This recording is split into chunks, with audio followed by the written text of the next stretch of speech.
દાહોદ જિલ્લાના સંજેલી તાલુકા ગોવિંદતળાઈમાં ખૂબ જ દુઃખદ ઘટના. અમદાવાદમાં ફટાકડાની ફેક્ટરીમાં ભયાનક વિસ્ફોટ, ચારેલ પરિવારના એક જ ઘરના 5 લોકોના કરુણ મોત. સંજેલી પંથકમાં શોકનો માહોલ. ફોટો જોઈને હૃદય કંપી જાય એવો બનાવ છે. અમદાવાદની ફટાકડાની ફેક્ટરીમાં ભયાનક વિસ્ફોટ. સંજેલી તાલુકાના ગોવિંદતળાઈ ગામે ચારેલ પરિવારના એક જ ઘરના 5 લોકોના કરુણ મોત. પંથકમાં શોકની લાગણી. અમદાવાદમાં મજૂરી કરવા ગયેલા સંજેલી તાલુકાના ચારેલ પરિવાર પર આભ તૂટી પડ્યું છે.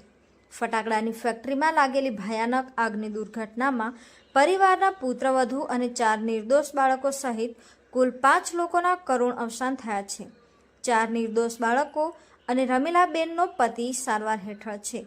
ત્યારે આ દુર્ઘટનાના સમાચાર ગામમાં પહોંચતા જ સંજેલી પંથકમાં શોકનો માહોલ સર્જાયો છે. ગામમાં શોકની લહેર છવાઈ ગઈ છે. ફોટામાં દેખાય છે તેમ આજે મૃતદેહોને ગામમાં લાવવામાં આવ્યા હતા. પરિવારજનો આક્રંદથી આંસુ આખું ગામ રડી પડ્યું હતું. રિપોર્ટર નીતિન ભાભોર, મહીસાગર.